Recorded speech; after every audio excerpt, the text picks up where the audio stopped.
할렐루야. 할렐루야.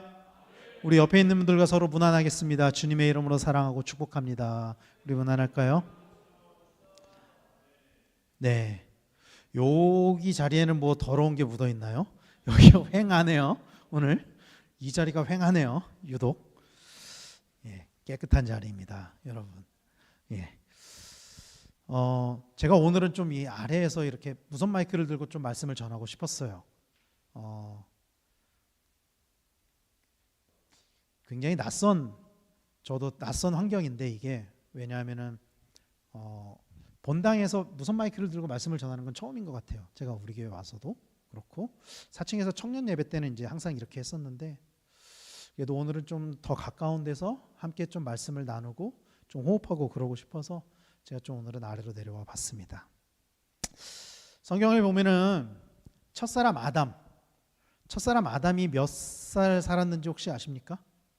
대략 첫사람 아담이 대략 950세를 살았습니다. 950세. 그러면 가장 오래 산 사람은 누구일까요? 가장 오래 산 사람은 무두셀라라는 사람입니다. 무두셀라는 몇 살에 죽었을까요? 몇 살에 죽었을까요? 이런 때 뭐 이런 기프트 카드 같은 걸 가져와서 물어봤어야 됐는데 제가 센스가 없었네요. 무두셀라는 969세에 죽었습니다. 969세. 그리고 이 969라는 숫자는 모르겠어요. 어쩌면 무드셀라는 더 오래 살 수 있었을지도 모르겠어요. 잘 모르겠어요, 저는. 그런데 이렇게 제가 예전에 RBC를 하면서 구약 말씀을 가르치면서 그 성경에 나와 있는 족보에 보면 뭐 몇 살을 살았고 몇 세에 누굴 낳고 이거를 기록한 게 있잖아요. 그거를 제가 그 연대를 추적을 해가지고 쫙 정리를 해봤어요. 정리를 쫙 했더니 무드셀라가 969세에 죽었는데 그 해에 홍수가 있었어요. 그 해에. 그러니까 홍수 때문에 죽은 건지 근데 아마도 홍수 전에 죽은 걸로 추정은 돼요. 이 무드셀라라는 이름의 뜻에 비춰보면은 어쨌든 무드셀라는 969세에 살았고 창세기의 족보에 보면은 그 시기의 사람들의 평균 수명은 900세가 넘었던 것 같아요. 그 시기에는. 그런데 노아의 홍수 이후에 사람의 수명이 급격하게 줄어듭니다. 급격하게 줄어들어서 아브라함 시대 때는 대략 몇 살쯤 살았는지 기억하세요? 아브라함 시대 때는 대략 한 120세. 120세 조금 넘게 사는 정도였었던 것 같아요. 그리고 현재는 인간의 수명을 대체로 길면 100세 정도. 물론 그보다 더 사시는 분들 드물게 있긴 하지만 인간의 수명은 일반적으로는 100세 정도로 보고 있죠. 그렇다면 왜 이렇게 인간의 수명이 줄어들었느냐 하는 거죠. 왜 이렇게 줄어들었느냐. 최근에 제가 이제 유튜브를 보다가 이렇게 알고리즘이 뜨잖아요. 관심 있는 영상들. 근데 제가 관심 있다는 표시를 한 적도 없는데 갑자기 요즘에 그 성경에 나오는 뭐 미스테리한 것들, 뭐 성경의 난제들 뭐 이런 것들을 고고학적으로, 과학적으로 이렇게 풀어내는 그런 영상들이 자꾸 뜨더라고요. 그런데 이 부분이 나와서 제가 이제 흥미있게 한번 봤는데 사실 저는 이미 그거를 과학적으로 푼 거는 이전부터 이렇게 봐가지고 알고는 있었는데 다시 한번 봤더니 이런 내용이에요. 그 영상에 의하면은 노아의 홍수 이전에는 그 왜 노아의 홍수 때 묘사를 보면은 하늘이 열리고 궁창에 있던 물이 막 그 다 쏟아졌다 그러잖아요. 그러니까 그 물들이 다 하늘에 있어가지고 그 나쁜 온갖 광선들을 다 차단을 해줬다는 거예요. 그런데다가 노아 이전에는 사람들의 식습관 자체가 채식 위주의 식습관이었기 때문에 그렇게 오래 살지 않았겠냐. 그때 당시에는 그렇게 이야기를 하더라고요. 이게 맞는지 틀린지 모르겠지만 어쨌든 성경에 의하면은 인류의 수명은 지속적으로 줄어들어 왔었어요. 지속적으로. 현재 인간은 최대 100세 전후로 생존을 하고 있고 그리고 그때나 지금이나 여전히 인간의 생존에 가장 큰 위협을 주는 것은 질병입니다. 질병이 없이도 100세를 넘기기가 쉽지 않은데 질병으로 인해서 사람들의 수명은 더 단축될 수 있는 것이죠. 그래서 사람들은 이 질병을 고치고 싶어하고 질병을 고치기 위해서 어딜 가죠? 병원에 가죠. 병원에 가서 치료를 받죠. 오늘날에는 의학이 많이 발달해가지고 사실 과거에는 몰랐었던 병의 원인과 치료가 가능해졌죠. 그런데 과거에는 의학이 발달하지 못해서 질병으로 많은 사람이 죽었던 것도 사실이에요. 그래서 막 보면은 예전에 왕들이 무슨 병인지도 모르고 죽어갔던 거에 대해서 그 실록들을 보면서 예를 들어서 세종대왕은 당뇨가 있었을 거다. 그 증상을 보면 당뇨와 통풍을 앓고 있었다. 세종대왕은. 이런 식으로 이제 추정을 하고 추측을 하고 그렇게 하기도 하죠. 오늘날에도 못 고치는 병이 있는데 과거에는 오늘날보다 더 고칠 수 있는 질병이 굉장히 제한돼 있었단 말이죠. 특히 오늘 본문의 배경이 되는 이 출애굽대, 이 출애굽대가 연대로 추정을 하면은 성경에 나와 있는 그 연대를 거의 문자적으로 그 아수르의 연대와 성경의 연대를 섞어서 이렇게 추정을 해가지고 문자적으로 추적을 해보면은 아마도 출애굽은 기원전 한 1500년 전후쯤 되는 것으로 추정이 돼요. 이 시기가. 그때를 우리는 그 학교에서 세계사를 배우면서 무슨 시대라고 배우는지 아세요? 구석기 시대, 신석기 시대 이런 때예요.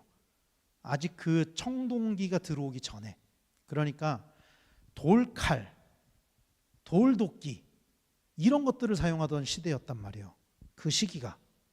그런 시대적인 배경이 있다는 것을 우리는 기억을 해야 돼요. 그런 배경 속에서 오늘 하나님께서 이스라엘 백성에게 어떻게 말씀하시느냐 이렇게 말씀하시는 거예요. 26절 말씀에 이르시되 너희가 너희 하나님 나 여호와의 말을 들어 순종하고 내가 보기에 의를 행하며 내 계명에 귀를 기울이며 내 모든 규례를 지키면 내가 애굽 사람에게 내린 모든 질병 중 하나도 너희에게 내리지 아니하리니 나는 너희를 치료하는 여호와임이라. 이 치료라는 말 자체가 사실은 생소하던 시대일지도 몰라요. 수술은 고사하고 병의 원인과 그 원인을 치료할 수 있는 처방조차도 거의 없었던 시대란 말이에요. 그냥 병에 걸리면은 이유도 알지 못하고 그냥 죽어가야만 되는 그런 시대에 하나님께서 이스라엘 백성을 향해서 뭐라고 말씀하시냐면은 나는 너희를 치료하는 여호와다. 나는 너희를 치료하는 여호와다. 이렇게 말씀하고 계신 거죠. 그러면 왜 하나님께서 이스라엘 백성에게 이렇게 말씀하셨냐? 그거는 이제 오늘 말씀을 봐야 되는 거죠. 자, 오늘 우리가 읽은 말씀은 우리가 너무나도 잘 알고 있는 마라의 쓴물 사건이에요. 사실 이 마라의 쓴물 사건은 주일학교 때부터 이 성경 공부를 하면 분반 공부를 하면서 듣는 이야기예요. 자, 이스라엘 백성들은 우리가 알고 있는 것처럼 하나님의 은혜로 인해서 애굽에서 해방이 되었습니다. 심지어 그들은 어떤 것까지 경험을 했냐면은 홍해를 건너는 기적을 경험하기도 했어요. 물이 갈라지고 그 물을 건너는 기적, 그리고 그 과정에서 자신들을 위협하던 그 애굽의 군대가 몰살당하는 것을 자기들의 눈으로 봤어요. 자기들의 눈으로 봤어요. 그래서 그 홍해를 건너고 나서 애굽 백성들이 몰살당하는 것을 본 이후에 이스라엘이 했었던 첫 번째 반응이 뭐였는지 기억하세요? 하나님을 찬양하는 거였어요. 하나님을 찬양하는 거였어요. 그건 너무나도 당연한 일이죠. 하나님께서 그렇게 말도 안 되는 일을 행하셨잖아요. 물을 가르고 그리고 물 사이로 건너가게 하고 그리고 그 물을 다시 덮으셔서 그 강한 애굽의 군사들을 다 죽이셨다. 하나님을 찬양했습니다. 그리고 오늘 본문은 그 이후로 얼마나 지난 후에 일어나는 일이냐면은 딱 3일입니다. 3일. 홍해를 건너고 딱 3일 지났어요. 3일 지나서 일어난 일이에요. 오늘 본문을 보면은 이스라엘 백성들은 홍해를 벗어나서 수르 광야로 들어가서 3일을 걸었으나 물을 발견하지 못했다. 이렇게 말씀하고 있습니다.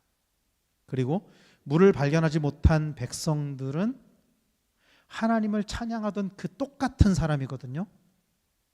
똑같은 사람인데 그들은 모세를 원망했어요.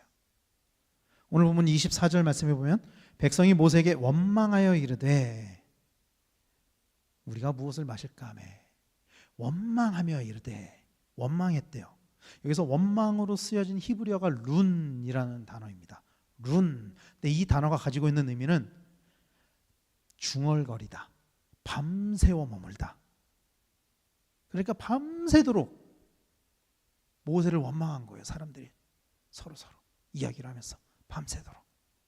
사실 의학적으로 보면은 사람이 물을 마시지 않고 견딜 수 있는 최장 시간이 대략 한 3일 정도 되면 한계가 온다 그러죠, 보통. 이 이스라엘 백성들이 3일 그 한계에 도달한 거예요, 사실은. 이 이스라엘 백성들은 생사의 고비에 놓여 있었고, 그래서 저는 이렇게 생각해요. 어떤 의미로는 모세를 불평하는 것이 어쩌면 너무나도 당연할 수도 있겠다.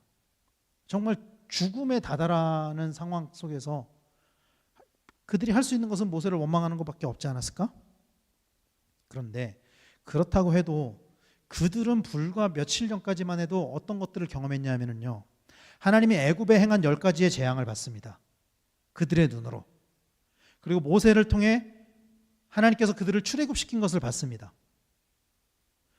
홍해가 갈라지는 것을 봤고 애굽의 군대가 몰살당하는 것을 봤습니다. 그런 것들을 다 봤음에도 불구하고 3일 만에 모세를 원망하게 됐다? 이것은 그들의 믿음이 얼마나 취약했는지를 나타내는 거예요. 그들이 자신들에게 이렇게 하나님께서 기적을 행할 때는 정말 너무나 좋아가지고 하나님을 찬양하고 하나님을 향한 믿음의 고백을 했지만, 그들에게 죽음의 고비가 다다랐을 때 그들은 자기들의 똑같은 입술로 하나님을 찬양하던 그 입으로 모세를 원망해요. 그들의 믿음이 그 정도였다는 거예요. 이런 상황 속에서 하나님은 모세를 통해서 쓴물을 단물로 변화시켰다라는 것입니다. 이 물은요, 여러분, 사실 성경에 보면은 첫 번째 이적이 물로 시작되는 경우가 많이 있어요. 모세가 행했던 첫 번째 재앙, 그 10가지 재앙 중에 첫 번째 뭐였죠? 나일강을 핏물로 바꾸는 거였죠. 또 엘리사의 첫 번째 이적도 여리고의 샘을 좋은 물로 변화시키는 거였고, 여러분, 예수님의 첫 번째 이적이 뭐였죠? 가나의 혼인잔치. 물을 포도주로 변화시킨 것. 그렇다면 왜 하나님께서 홍해를 건넌 그 이스라엘 백성에게 첫 번째로 보이신 일이 물에 관한 일이었냐? 오늘 사건의 지리적 배경이 되는 곳은 마라의 샘입니다. 마라의 샘물. 마라의 샘물. 이 샘이라는 단어가 히브리어로 아인이라는 단어거든요. 아인. 근데 이 아인이라는 단어가 또 어떤 뜻을 가지고 있냐면은 눈이라는 뜻을 가지고 있어요. 눈. 하늘에서 내리는 눈이 아니라 눈. 영어로 eye 그러잖아요. 히브리어에서 샘을 뜻하는 단어가 우리의 눈과 같은 의미로 쓰여지는 단어라고요. 그래서 히브리인에게 샘을 변화시킨다, 샘물을 변화시켰다라는 것은 어떤 의미를 가지고 있냐면은 눈이 변화되었다. 이것은 시선이 바뀌었다, 가치관이 바뀌었다, 이런 의미를 가지고 있다는 거예요. 샘의 물이 바뀌었다는 것은 시선을 돌리고 가치관을 바꾸는 것, 즉 하나님께서 마라의 샘물을 변화시킨 것은 사실은 하나님께서 그들의 육신의 필요를 채워주기 위한 목적이 아니고, 그들이 단순히 목이 말라서, 그들이 정말 죽을 지경에 놓여 있어서 그들의 그런 육신적인 필요를 채워주기 위해서 마라의 샘물을 단물로 바꾼 것이 아니고, 그들의 가치관을 변화시키기 위한 의도가 있었다라는 것을 알 수 있다라는 것이죠. 그래서 오늘 말씀에 보면은 하나님께서 마라의 쓴물을 단물로 바꾸시면서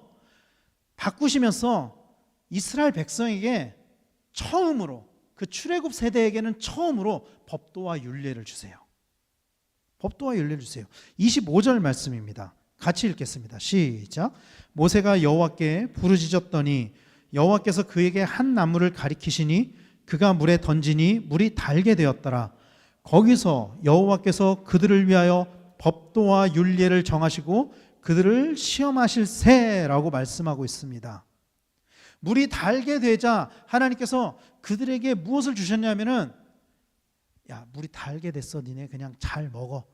이제 목마르지 않지? 이게 아니고, 잘 들어. 니네 이제 내가 너네한테 법도와 율례를 줄 거야. 너네는 이것에 순종해야 돼. 이것은 출애굽 세대에게 처음으로 허락하신 하나님의 명령이에요.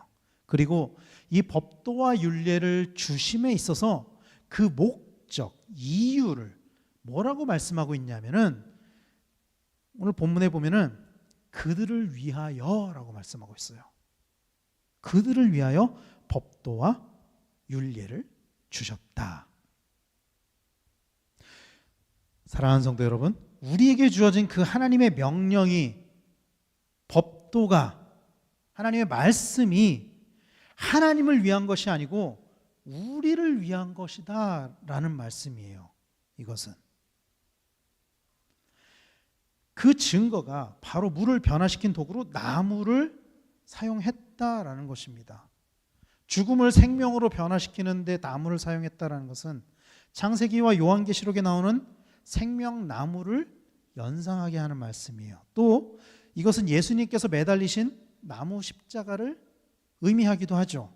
그래서 베드로전서 2장 24절에 보면은 예수님께서 이렇게 말씀해요. 친히 나무에 달려 그 몸으로 우리 죄를 담당하셨으니 이는 우리로 죄에 대하여 죽고 의에 대하여 살게 하려 하심이라. 그가 채찍에 맞음으로 너희는 나음을 얻었나니 라고 하면서 나무에 달리셨다, 이렇게 묘사하고 있어요.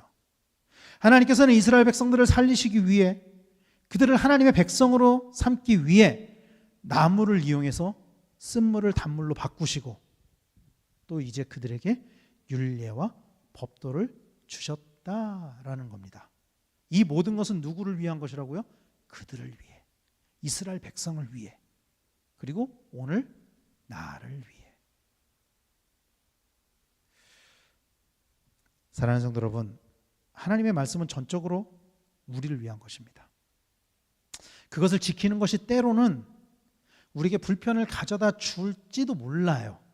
하나님의 말씀대로 사는 것이 이 세상에서 살아가는 데 있어서 우리를 편하게 만들지는 않는 것 같아요. 제가 살아보니까. 제가 다 하나님의 말씀대로 100% 산다고 말씀은 못 드리겠지만, 그래도 제가 목사로서, 그리스도인으로서 그러니까 오늘보다 더 나은 내일, 어제보다 더 믿음이 더 자라나는 그리스도인으로 살기 위해서 하나님의 말씀대로 살아가려고 노력하는 것이 이 세상에서 살아가는 데 있어서는 결코 편하지는 않은 것 같아요. 제 경험에 의하면은. 여러분들은 어쩐지 모르겠지만 아마도 저는 여러분들도 마찬가지일 거라고 생각해요. 그것은 결코 편하지 않습니다.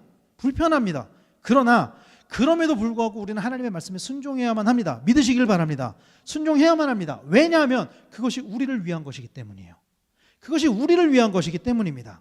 그리고 하나님께서는 그들에게 명령과 율례를 주시면서 거기서 끝나는 게 아니고, 그 말씀을 잘 지키면 내가 이렇게 해줄게 라고 약속을 주셨어요. 그 말씀이 26절 말씀입니다.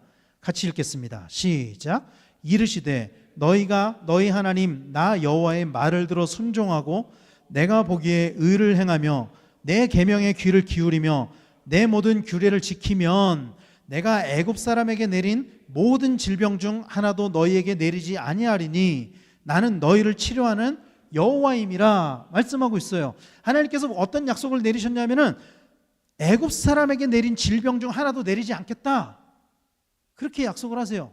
애굽 사람에게 내린 질병 중 하나도 너희에게 내리지 않겠다.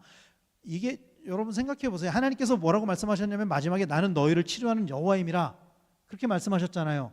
근데 치료는 사실 병에 걸려야 치료받는 거 아니에요?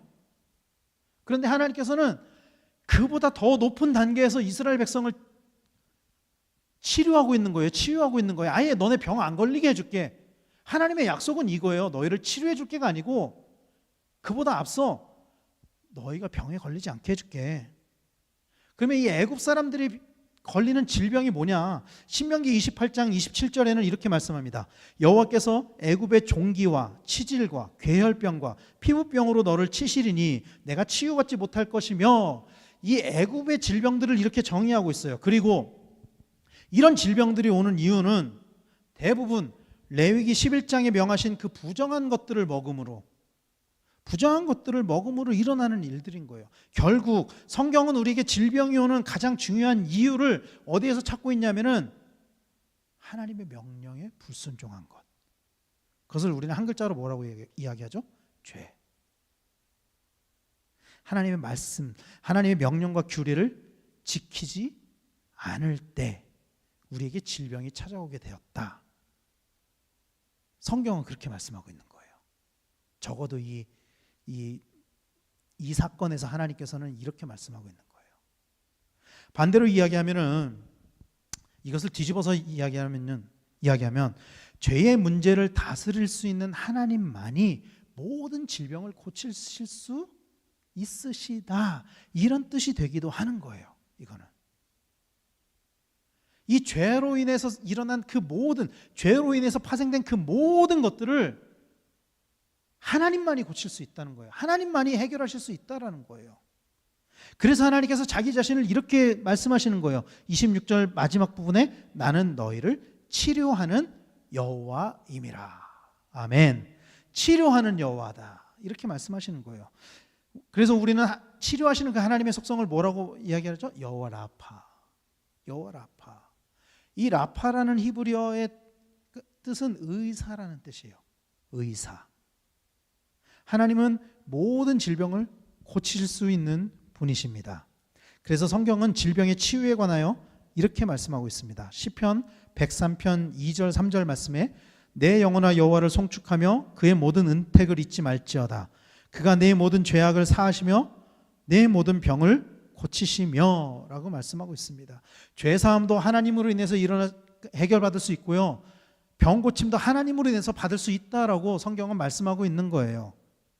하나님은 치료하시는 하나님이시며 신유하시는 하나님이라는 것을 믿으시길 바랍니다. 그리고 이 신유는요, 여러분 기억하십니까? 우리 성결교회 사중복음이 뭐죠? 중생, 성결, 신유, 재림.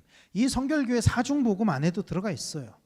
우리는 이 신유의 능력을 의지해서 하나님께 기도하고 때때로 신유의 은사를 구하기도 하죠. 그렇다면 이 능력과 은사가 우리에게 어떻게 주어지는 것일까요? 하나님의 치유와 믿음의 치유라는 개념이 있어요. 혹시 들어보셨나요? 하나님의 치유와 믿음의 치유. 우리 성결교회가 믿고 고백하는 신유는 하나님의 치유입니다. 하나님의 치유. 이는 믿음의 치유와는 다른 의미의 치유예요. 이것은 서로 다른 개념이에요. 믿음의 치유는 어떤 것을 의미하냐면요, 신자의 신앙의 근거에서 하나님께 청원하는 개념의 치유예요. 그러니까 내 믿음의 근거에서 하나님, 내가 이런 것을 고침받고 싶습니다 하고 하나님께 간구하는 것, 이것을 의미하는 거예요. 하나님의 치유는 어떤 개념이냐면은 치유의 주관자 되시는 하나님께 모든 것을 다 맡기는 것을 의미하는 거예요. 하나님께 그 주권을 내어드리는 거예요. 치유의 주권을 내어드리는 것. 믿음의 치유는 내가 하나님께 간구하는 것이고, 하나님의 치유는 그 모든 치유의 주권을 하나님께 맡겨드리는 거예요. 그렇다고 해서 우리 성결교회가 믿음의 치유를 부인하는 것은 물론 아닙니다. 믿음의 치유를 인정하면서 이를 넘어선 그 치유의 주권자 되신 하나님을 의지하는 믿음을 가져야 한다라는 거예요. 이 믿음의 치유는 병자를 자신의 병에 집중하게 만드는 경향이 있습니다. 그리고 치유의 결과, 그러니까 믿음으로 기도했는데 내가 나았다 혹은 낫지 않았다, 이걸로 인해서 내 믿음의 크기를 판단할 위험성이 있어요. 그러니까 아무리 믿음이 있어도 반드시 모든 병이 다 낫지는 않는 것 같아요. 되게 유명한 목사님들, 되게 믿음이 좋은 목사님들도 아프기도 하고 병에 걸리기도 하거든요. 만약에 모든 믿음의 치유가 다 낫는다면은 이 땅의 목사님들, 장로님들은 거의 다 100세는 사셔야 될 겁니다. 아마. 근데 그렇지 않다라는 거예요. 우리는 하나님의 치유의 개념을 믿고, 이것은 하나님께 집중하게 만드는 치유의 개념이에요. 하나님의 주권을 인정하는 개념이에요. 병자가 자신의 병으로부터 회복되든 혹은 그렇지 않든 모든 상황이 하나님의 주권 아래 있다라는 신앙인 것이죠. 병이 낫든지 낫지 않든지 그 모든 결과를 하나님께 맡기는 것입니다. 그렇다고 해서 하나님의 신유를 비관적으로 보는 것은 옳지 않아요. 그러면 낫지 않는 게 더 많은 거 아니에요? 그렇게 볼 필요는 없다라는 거예요. 왜냐하면 하나님은 분명히 병을 고치시는 분이시기 때문입니다. 하나님은 고치시는 하나님이시기 때문입니다. 우리는 이것을 믿고 그 믿음으로 그 모든 주권을 하나님께 맡겨드려야 되는 거예요. 내 문제에 있어서, 내 질병에 대해서, 치유를 위해서. 그리고 나뿐만이 아니라 성경에 보면은 이 치유의 문제에 대해서는 공동체가 같이 기도해야 된다고 성경은 말씀하고 있어요. 교회는 병고침을 위해서 함께 기도해야만 합니다. 야고보서에 보면은 병고침을 위해서 기도하는 것이 교회의 사역이라고 말씀하고 있어요. 야고보서 5장 14절 말씀에 보면은 너희 중에 병든 자가 있느냐 그는 교회 장로들을 청할 것이요 그들은 주의 이름으로 기름을 바르며 그를 위하여 기도할지니라 이렇게 말씀하고 있습니다. 병에 걸렸을 때 내가 치유받고 싶은 것이 있을 때 공동체 안에서 서로를 위해서 기도해 줘야 된다라는 거예요. 그런데 이 병고침과 더불어 반드시 병행해야 되는 것이 죄사함이다라고 말씀하고 있어요. 이어지는 15절 16절 말씀은 이렇게 말씀합니다. 믿음의 기도는 병든 자를 구원하리니 주께서 그를 일으키시리라. 혹시 죄를 범하였을지라도 사하심을 받으리라.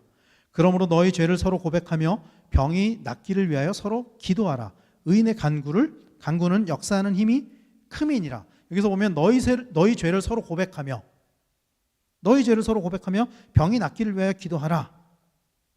이게 뭘 의미하는 걸까요? 서로 죄를 고백하라는 것이죠. 상호간에. 즉 이 하나님의 치유가 육신의 치유로 그치는 것이 아니라 우리의 마음과 영혼, 관계 문제까지도 다 포함되는 치유의 개념이라는 거예요. 이 하나님의 치유는.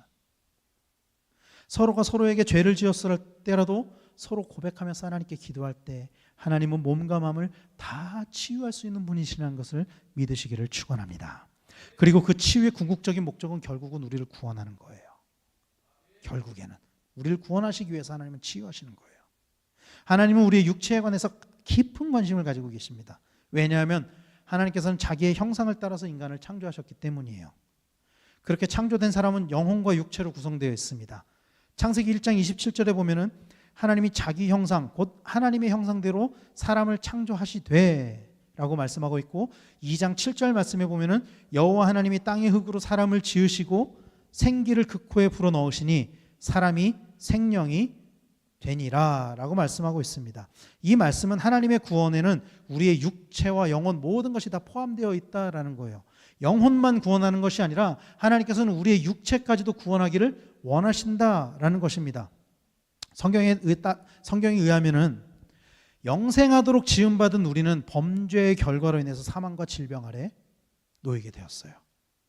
이것은 범죄의 결과입니다. 죄의 결과입니다. 마귀는 거짓으로 왕노릇하게 됐고 전 우주도 저주 아래 있게 되었어요. 그러나 동시에 하나님은 모든 믿는 자를 다 구원하기를 원하신다라고 성경은 말씀하고 있습니다. 요한일서 3장 8절 말씀에 보면은 죄를 짓는 자는 마귀에게 속하나니 마귀는 처음부터 범죄함이라 하나님의 아들이 나타나신 것은 마귀의 일을 멸하려 하심이라. 이 마귀의 일을 멸하게 하기 위해서 마귀의 일이 뭐죠? 인간을 죄의 사슬로 묶어서 죽음으로 끌고 가는 거예요.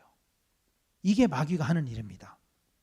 이것을 멸하게 하기 위해서 예수님이 이 땅에 오셨습니다. 이를 위해 예수님 십자가에 못 박혀 죽으시고 부활하신 것입니다. 그리고 예수님의 그 십자가의 죽으심과 부활하심은 우리의 영혼만 구원받는 것이 아니라 육체의 구원도 포함되는 거예요. 그래서 고린도전서 15장에 보면은 우리의 육체의 부활을 다루고 있죠. 육체의 부활도 다루고 있습니다. 성경은. 영혼만 구원을 받는 것이 아니라고 성경은 말씀하고 있어요. 그래서 우리는 하나님의 구원을 뭐라고 이야기하냐면은 전인적인 치유, 전인적인 구원. 우리의 모든 것들을 다 치유하시고 우리의 모든 것들을 다 구원하신다. 이렇게 말씀하는 거예요. 그러나 신유를 믿는다고 해서 병원이나 약을 먹는다거나 이런 것을 부인해서는 안 됩니다. 이 신유의 이적을 믿는 사람들 중에는 병 들었을 때 약을 먹으면은 믿음이 없는 신자라고 비판하기도 해요. 그런 경우도 있고, 저는 실제로 목회를 하면서 그런 분들을 본 적도 있어요. 병에 걸렸는데, 큰 병에 걸렸는데 나는 기도만 하겠다고 병원을 일체 가지 않고 그냥 기도만 하시는 거예요. 그런 분도 봤어요. 그분이 어떻게 되셨는지는 말씀드리지 않겠습니다. 근데 봤어요, 저는 실제로. 근데 이런 태도는 우리한테 나쁜 결과를 가져와요. 내 자신도 영적인 교만에 빠지게 되기도 하고, 또 다른 사람들을 시험에 빠뜨리게 하기도 해요. 그런 점에서 항상 경계해야만 합니다. 성경적인 신유는, 건강한 신유는 약을 포기한다거나 또 의사를 불신한다거나 의사와 다툰다거나 해서 의학적 치료에 반대하는 것이 아닙니다. 반대로 그렇다고 기도 이런 것들만 믿고 추종하는 것도 아니고 또 의사들만 믿는 것도 아니에요. 신유의 역사가 일어나는 교회만 좋은 교회다 이렇게 믿는 것도 건강하지 않은 신앙입니다. 신유의 신앙이라는 것은 우리 몸이 우리 안에 그리스도의 능력으로 말미암아 우리의 몸과 마음이 건강해지는 것, 변화되는 것, 그것이 성경적인 신유의 능력이라는 것을 우리는 기억해야만 합니다. 사랑하는 성도 여러분, 그래서 이런 신유의 능력이 우리 가운데 나타나기를 소원합니다. 이제 말씀을 마무리하려고 해요. 하나님은 우리를 구원하시기 위해서 또 우리를 치유하기를 원하십니다. 우리의 몸과 마음이, 우리의 영혼이 항상 건강하기를 원하세요. 하나님은 우리가 아픈 것을 원하지 않으세요. 우리가 아픈 것을 원하셔서 우리에게 병을 주시는 게 아니에요. 하나님은 우리가 항상 건강하기를 원하세요. 우리는 하나님의 뜻에 따라 말씀에 순종하며 우리의 치유를 위해서 기도해야만 합니다. 누구라도 병이 올 수 있어요. 우리는 그것이 영혼의 질병이든 육신의 질병이든 누구라도 병이 올 수 있어요. 그때 중요한 것은 그 병에 집중하는 것이 아니라, 그 병에 휘둘리는 것이 아니라 그것을 치유하시는 하나님을 바라보고 그 하나님께 우리의 모든 주권을 내어드리고, 그래서 우리의 몸과 마음이 치유되어서 하나님의 형상으로 회복되는 것, 그것을 강구해야 될 줄로 믿으시길 바랍니다. 예수님이 이 땅에 오셔서 하신 중요 사역 중에 하나가 바로 치유예요. 예수님의 3대 사역 중 하나가 치유거든요. 예수님은 병자들을 찾아가셨고 그들을 고치셨습니다. 근데 여러분, 예수님께서 병자들을 고치실 때 꼭 하셨던 말씀이 있어요. 뭔지 아세요? 네 죄사함을 받았다. 예수님께서는 몸의 질병만 치유해 주신 것이 아니라 영혼의 질병까지 치유해 주셨어요. 하나님 나라를 선포해 주셨습니다. 죄사함을 선포하셨습니다. 사랑하는 성도 여러분, 오늘 우리 가운데 그 치유의 영이 임하게 되기를 간절히 축원합니다. 이것은 미신도 아니고 주술도 아닙니다. 오늘도 여전히 하나님 살아계시고 치유하시며 인도하신다는 것을 믿으시길 바랍니다. 예전에 우리는 80년대만 해도 그런 분들이 많았어요. 몸이 너무너무 아팠는데, 우리 가족 중에 친구 중에 누가 아팠는데 기도원에 가서 혹은 교회에서 기도받고 이러면서 병이 나아서 그래서 교회를 다니기 시작했어요. 그런 분들이 많았다고요. 옛날에는. 여기 계신 분들 중에도 그런 분이 계실지도 모르겠어요. 근데 요즘엔 그런 분들 잘 안 보이잖아요. 그렇죠? 그럼 없을까요? 그런 게? 아니요. 요즘에도 있습니다. 지금도 여전히 하나님 살아계시기 때문에 치유의 능력이 나타납니다. 지금도 여전히. 그런 체험이 우리 안에도 있게 되기를 간절히 소망합니다. 하나님의 치유를 경험하며 하나님으로 인해서 몸과 마음이 회복되고 몸과 마음이 그 건강을 되찾는 그런 성도님들이 되시길 바랍니다. 더불어 우리 가운데 만약에 치유가 필요한 사람이 있다면 그 사람이 하나님의 도우심을 입을 수 있도록 중보하시기를 바랍니다. 야고보서에서 말씀하는 것처럼 우리는 서로를 위해서 기도해야만 해요. 우리 교회에도 육신의 연약함으로 인해서 고통받는 분들이 계세요. 목사님도 최근에 수술하셨고 또 다른 성도님들도 수술하신 성도님, 또 계속 몸이 아프신 성도님들 계십니다. 우리는 그분들을 위해서 기도해야 돼요. 또 육신은 건강하나 마음이 병든 분들도 계세요. 상처받고 마음이 아파서 힘들어하시는 분들도 계세요. 그분들을 위해서도 우리는 기도해야만 합니다. 왜냐하면 의인의 간구는 역사함이 크다. 야고보서 5장 16절 말씀이 이렇게 말씀하거든요. 그러므로 너희 죄를 서로 고백하며 병이 낫기를 위하여 서로 기도하라. 의인의 간구는 역사하는 힘이 큼이니라. 아멘. 사랑하는 성도 여러분, 우리가 예수 그리스도의 보혈의 공로로 말미암아 그 보혈의 피 덮음으로 말미암아 우리는 그 영혼의 모든 질병이 치유받았음을 믿으시길 바랍니다. 그리고 그렇게 예수 그리스도의 보혈의 공로로 의롭다 하심을 받은 우리가 기도할 때 하나님께서 그 기도 가운데 응답해 주실 것입니다. 그래서 이 시간에 우리 함께 찬양하며 나가기를 소원합니다. 예수 그리스도의 보혈의 공로를 우리가 의지하며 하나님 이 시간에 우리를 보혈로 덮어주십시오. 그 예수님의 피를 힘입어서 우리가 나아가며 주님의 능력을 구하며 나아가기를 소원합니다. 우리 안에 이 신유의 능력이 은혜가 충만하기를 소원하오니 우리 가운데 역사하여 주시옵소서. 우리 그런 마음 가지고 우리 함께 찬양하도록 하겠습니다.